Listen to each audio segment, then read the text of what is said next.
صل وسلم دائما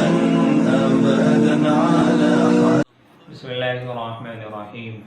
قال نبی صلی اللہ علیہ وسلم ارحموا من فی الارض ویرحمکم من فی السماء،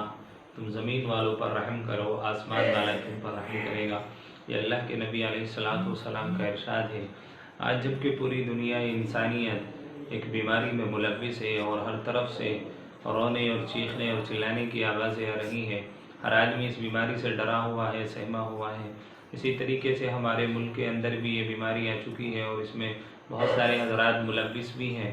اور ہمارے اسی وجہ سے ہمارے ملک میں لاک ڈاؤن لگا دیا گیا ہے تاکہ دوسروں تک یہ بیماری منتقل نہ ہو اور دوسروں کو یہ بیماری نہ لگے۔ میرے بھائیوں، ایسے ماحول میں ہم دیکھتے ہیں، ایسے حالات میں ہم دیکھتے ہیں کہ ہمارے کتنے بھائی ایسے ہیں جو بیچارے غریب ہیں، جو بیچارے روزانہ کماتے تھے، مزدور طبقہ ہے، اور وہ لوگ اپنی مزدوری تلاش کرنے کے لیے کہیں باہر نہیں جا سکتے اور پیسہ بھی نہیں کما سکتے ہیں، اور ایسے ہی اپنے گھروں میں گھٹ گھٹ کر کے زندگی گزار رہے ہیں۔ تو ہمیں چاہیے کہ ایسے لوگوں تک ہم پہنچیں اور فوراً ان کی مدد کریں، اور جیسا بھی ہمارے سے اللہ تعالیٰ نے جو بھی دیا ہے وہ ان کی مدد کریں۔ اگر اللہ تعالیٰ نے ہم پر زکوٰۃ فرض کی ہے تو اپنی زکوٰۃ کا انتظار اخیر رمضان تک نہ کریں، بلکہ شروع رمضان ہی میں زکوٰۃ کو اپنی نکال دیں اور ان لوگوں تک وہ سامان رسد پہنچائیں۔ اسی کے تعلق سے ایک واقعہ میرے ذہن میں آیا کہ ربیع بن سلیمان رحمۃ اللہ علیہ بہت بڑے اللہ والے گزرے ہیں، بہت بڑے بزرگ گزرے ہیں۔ ایک مرتبہ سفر حج پر جا رہے تھے، پورا قافلہ ان کے ساتھ میں تھا۔ جب وہ کوفہ کے بازار میں پہنچتے ہیں تو تمام لوگ اپنا اپنا سامان خریدتے ہیں، سامان سفر۔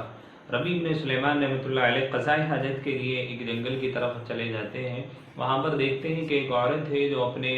جھولی میں جو ہے مردار کو اٹھا کر کے رکھ رہی ہے۔ ایک گدھا وہاں پر مرا ہوا تھا، اس کا گوشت کاٹ کاٹ کر کے اپنی جھولی میں رکھ رہی ہے۔ ربیع بن سلیمان رحمۃ اللہ علیہ اس عورت کو دیکھتے ہیں کہ بدحال عورت ہے، تو سمجھتے ہیں کہ شاید کوئی بھٹیاری ہو سکتی ہے جو اس کا مردار کا گوشت اٹھا کر کے لوگوں کو کھلا دے گی بنا کر کے۔ ربیع بن سلیمان رحمۃ اللہ علیہ اسی وجہ سے اس کے پیچھے ہو لیتے ہیں۔ دیکھتے ہیں کہ وہ عورت ایک گھر کے باہر پہنچتی ہے اور جا کر کے دروازہ کھٹکھٹاتی ہے۔ اندر سے آواز آتی ہے کہ کون ہے؟ تو عورت کہتی ہے کہ وہی بدحال خستہ حال، اور وہ یہ کہہ کر کے اندر داخل ہو جاتی ہے۔ اندر سے 4 لڑکیاں ظاہر ہوتی ہیں۔ جب وہ اس عورت کو دیکھتی ہے تو وہ عورت ان کو لے کر کے اپنی بیٹیوں کو اندر داخل ہو جاتی ہے اور کھانے کے لیے چولہے پر اس کو گرم کرنے کے لیے اس گوشت کو جو مردار کا تھا چڑھا دیتی ہے۔ ربیع بن سلیمان رحمۃ اللہ علیہ جب یہ ماجرا دیکھتے ہیں تو چیخ کر کے کہتے ہیں کہ او مائی، تم یہ کیا کر رہی ہو؟ مجوسیوں کے علاوہ کوئی بھی آدمی مردار کو نہیں کھاتا، تم مردار کو کیوں کھا رہی ہو؟ تو وہ کہتی ہے کہ او نیک بندے، او اللہ کے نیک بندے، تو جانتا نہیں ہے ہم آل رسول اللہ کے نبی علیہ السلام کے خاندان سے ہیں، اور ہمارے جو شوہر تھے ان کا کئی سال پہلے انتقال ہو گیا۔ جو وہ توشہ چھوڑ کر کے گئے تھے، ہم نے اس میں سے سارے ہمارے پہ وہ خرچ ہو گیا، اب ہمارے پاس کچھ نہیں بچا تھا۔ آج ہمارا 4تھا دن کا فاقہ ہے، اور جب ہماری حالت اضطرار کو پہنچ گئی ہے تو آج ہم مجبور ہوئے ہیں کہ ہم یہ مردار کھا لیں، تو اس لیے آج بھی ہماری کسی نے کفالت نہیں کی، اس لیے ہم مجبوری میں اس کو اپنی جان بچانے کے لیے کھا رہے ہیں۔ ربیع بن سلیمان رحمۃ اللہ علیہ کا اتنا سننا تھا، زاروں قطار رونے لگے اور واپس اپنا کوفہ کے بازار میں آئے اور تمام کا تمام کھانے پینے کا سامان خریدا، جس میں آٹا بھی تھا، اور آٹے میں جتنی بھی ان کے پاس پیسے تھے، درہم تھے، ان تمام درہم میں سے راشن خریدا۔ راشن خریدنے کے بعد آٹے کے اندر جو پیسے ان کے پاس، درہم ان کے پاس بچے تھے، آٹے کے اندر ان درہم کو ڈالا اور اس عورت کے گھر جا کر کے وہ تمام راشن کا سامان دے دیا۔ اب جب وہ عورت کو سامان دینے کے لیے پہنچتے ہیں تو وہ جو 4 عورتیں گھر سے نکلتی ہیں، ان میں سے سب سے پہلی عورت ان کو ایک دعا دیتی ہے کہ اللہ جل شانہ تجھے اس کا جلد سے جلد اجر عطا فرمائے، اور اللہ تبارک و تعالیٰ اس کا اجر تجھ پر ظاہر بھی فرما دے اور تیرے تمام گناہوں کو اللہ تعالیٰ معاف کر دے۔ دوسری عورت کہتی ہے کہ اللہ تعالیٰ شانہ تجھے اس سے بہت زیادہ عطا فرمائے جتنا تو نے ہمیں دیا۔ تیسری کہتی ہے کہ اللہ تعالیٰ ہمارے دادا کے ساتھ تیرا حشر فرما دے۔ چوتھی کہتی ہے کہ جو سب سے چھوٹی تھی کہ اللہ جس نے ہم پر احسان کیا تو اس پر رحم فرما، اس کو نعم البدل جلدی عطا فرما۔ ربیع بن سلیمان رحمۃ اللہ علیہ ان 4 کی دعائیں لے کر کے اپنے گاؤں واپس لوٹ جاتے ہیں اور قافلے والے حج کے لیے روانہ ہو جاتے ہیں۔ ربیع بن سلیمان رحمۃ اللہ علیہ اپنے قافلے والوں سے چھپ کر واپس اپنے گھر پر لوٹتے ہیں، قافلہ سفر کے لیے روانہ ہو جاتا ہے۔ جب حاجی حج کر کے واپس اپنے گھروں کو لوٹتے ہیں تو ربیع بن سلیمان رحمۃ اللہ علیہ ان حاجیوں کے استقبال میں اپنی بستی سے باہر آتے ہیں اور لوگوں کو آ کر کے سلام کرتے ہیں۔ جو قافلہ حج کر کے آتا تھا ان کو سلام کرتے تھے اور اپنے لیے دعا کی درخواست کرتے تھے کہ اللہ سے دعا کریں آئندہ سال اللہ مجھے حج پر بلا لے۔ تو جب پہلے قافلے والے سے ملاقات کی تو قافلے والوں نے کہا کہ ربیع بن سلیمان تو ہم سے حج کی دعا کیوں کراتا ہے؟ ہم نے تجھے عرفات میں اپنے ساتھ میں دیکھا تھا اور تو نے خانہ کعبہ کا طواف ہمارے ساتھ میں کیا تھا۔ ربیع بن سلیمان رحمۃ اللہ علیہ خاموش ہو جاتے ہیں، سوچتے ہیں کہ آخر یہ کیا ماجرا ہے۔ آخر کار ان کے گاؤں کا جو قافلہ ہوتا ہے وہ واپس آتا ہے۔ ربیع بن سلیمان رحمۃ اللہ علیہ ان سے بھی مصافحہ کرتے ہیں، معانقہ کرتے ہیں اور معانقے کے بعد کہتے ہیں کہ اے لوگوں، اے حاجیوں، تم میرے لیے دعا کرو اللہ تعالیٰ آئندہ سال مجھے بھی حج پر بلائے۔ تو تمام کے تمام قافلے والے کہتے ہیں کہ ربیع بن سلیمان یہ کیسی دعا ہے؟ تو ابھی تو ہمارے ساتھ پہ حج کر کے آ رہا ہے اور تو کہہ رہا ہے آئندہ سال کے لیے دعا کرا رہا ہے کہ مجھے محرومی ہو گئی، میں اس سال حج پر نہیں جا سکا۔ تو نے ہمارے ساتھ میں عرفات میں تو ہمارے ساتھ میں تھا، خانہ کعبہ کا طواف تو نے ہمارے ساتھ میں کیا، رمی جمار تو نے ہمارے ساتھ میں کیا۔ ربیع بن سلیمان رحمۃ اللہ علیہ سے جب یہ قافلے والے کہہ رہے تھے، قافلے میں سے ایک آدمی نکلتا ہے اور وہ آ کر کے ایک تھیلی ربیع بن سلیمان رحمۃ اللہ علیہ کے حوالے کرتا ہے کہ اے سلیمان، تو نے یہ تھیلی مجھے مسجد نبوی کے پاس میں دی تھی جبکہ میں اللہ کے نبی علیہ الصلوۃ والسلام پر درود و صلوات پڑھ رہا تھا، تو نے اس وقت میں مجھے یہ تھیلی دی تھی جس پر مہر لگی ہوئی تھی عاملنا ربیحا۔ تو اے سلیمان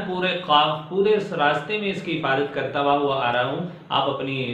اس تھیلی کو اپنے حوالے کریں اور اس کی اپنے آپ حفاظت کریں۔ ربیع بن سلیمان رحمۃ اللہ علیہ اسی کشمکش میں اور اسی ادھیڑ بن میں رات ہو جاتی ہے، رات کی نماز پڑھتے ہیں، عشاء کی نماز پڑھنے کے بعد وظیفہ پڑھتے ہیں اور سو جاتے ہیں۔ سونے کے بعد کیا دیکھتے ہیں کہ خواب میں حضرت جناب رسول اللہ صلی اللہ علیہ وسلم آتے ہیں، آپ علیہ الصلوۃ والسلام کی ان کو زیارت ہوتی ہے، وہ دیکھ کر کے اٹھتے ہیں، سلام کرتے ہیں، اللہ کے نبی علیہ الصلوۃ والسلام کے ہاتھوں کو بوسہ دیتے ہیں، آپ علیہ الصلوۃ والسلام تبسم فرماتے ہیں اور کہتے ہیں کہ عاملنا ربیحا، کہ جو ہمارے ساتھ میں معاملہ کرتا ہے، ہمارے ساتھ معاملہ کرتا ہے وہ نفع کماتا ہے۔ حضرت ربیع بن سلیمان رحمۃ اللہ علیہ سے اللہ کے نبی فرماتے ہیں کہ تو نے ہمارے خاندان والوں کے ساتھ میں رحم کیا، ان کی کفالت کی، ہم نے تیری کفالت کی ہے۔ یہ 600 جو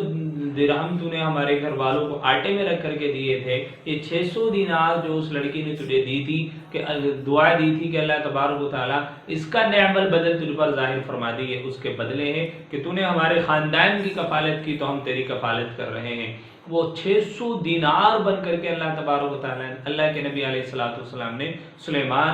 ربیع بن سلیمان رحمۃ اللہ علیہ کو واپس کیے۔ ایسے ہی فرمایا ربیع بن سلیمان کو حضرت جناب رسول اللہ صلی اللہ علیہ وسلم نے کہ جب تم نے ان کے ساتھ میں کفالت کی تھی، اللہ تبارک و تعالیٰ نے جب ہی فوراً ایک فرشتے کو پیدا فرمایا اور پیدا فرمانے کے بعد اللہ تبارک و تعالیٰ نے کہا کہ ربیع بن سلیمان کی طرف سے مکمل ارکان حج ادا کر۔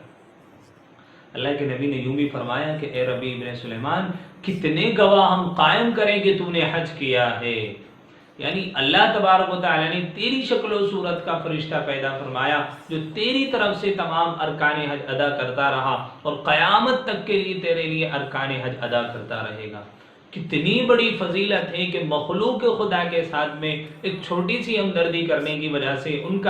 کو راشن دلانے کی وجہ سے، ان کے کفالت کرنے کی وجہ سے اللہ تبارک و تعالیٰ دنیا میں بھی اس کا نعم البدل عطا فرما رہے ہیں، اور اللہ تبارک و تعالیٰ نے قیامت تک کے لیے ان کے لیے صدقہ جاریہ کر دیا کہ فرشتے کی شکل میں جو قیامت تک کے لیے ان کی طرف سے ارکان حج ادا کرتا رہے گا۔ تو میرے بھائیو، آج جو لوگوں کی کیفیت بنی ہوئی ہے، خصوصاً ہمارے ملک کے اندر کتنے لوگ ایسے ہوں گے جو اپنے گھروں میں گھٹ گھٹ کے زندگی گزار رہے ہوں گے اور جو لوگوں کے سامنے ہاتھ پھیلانے سے شرماتے ہیں اور کتراتے ہیں، لوگوں کو اپنی ضروریات بتانے سے بھی وہ لوگ شرم محسوس کرتے ہیں۔ تو آئیے ہم بھی ایسے لوگوں کو ڈھونڈیں اور تلاش کریں، کیوں نہ ہو اگر ہم نے ایسے لوگوں کو ڈھونڈ لیا اور تلاش کر لیا اور اپنی زکوٰۃ سے، اپنی صدقات سے، اپنے خیرات سے یا اپنی مالی امداد سے ہم نے ان لوگوں کی کفالت کر دی، تو اس رمضان مبارک کے مقدس مہینے میں جب ربیع بن سلیمان رحمۃ اللہ علیہ کو اللہ اتنا نواز سکتا ہے، تو ہم تو رمضان مبارک کے مقدس مہینے میں ہیں،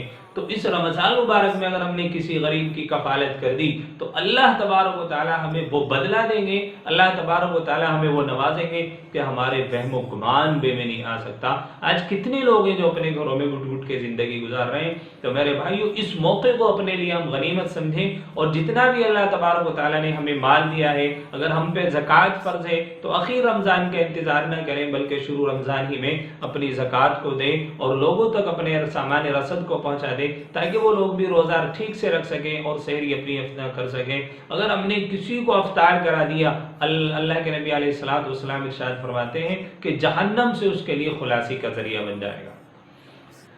افطار کرانا اتنی بڑی فضیلت ہے کہ کسی کو ایک گھونٹ پانی پلا دیا، ایک شربت پانی کا پلا دیا، ایک کھجور سے ہمارے پیسے سے کسی نے افطار کر لیا، اللہ تبارک و تعالیٰ جس کا ہم نے روزہ افطار کرایا اس کے مکمل روزے کا ثواب ہمیں دیتے ہیں۔ ہمیں پتہ نہیں ہماری عبادتیں مقبول ہے کہ نہیں، ہمیں پتہ ہے ہمارا روزہ کیسا ہوتا ہے، لیکن ہمارے مال کے، ہمارے پیسوں کے ذریعے سے، ہمارے سامان پہنچانے کی وجہ سے کسی غریب نے روزہ کھولا اور اس نے روزہ رکھا ہمارے مال میں سے، اس سامان میں سے، تو ظاہر سی بات ہے اس کے مکمل روزے کا ثواب ہمارے نامہ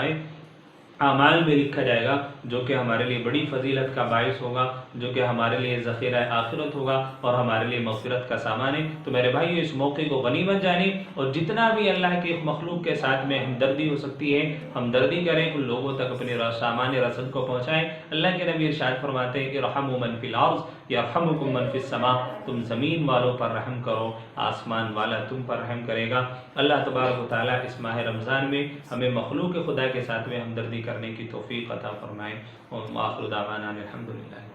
أضفيت على الحسن العبقى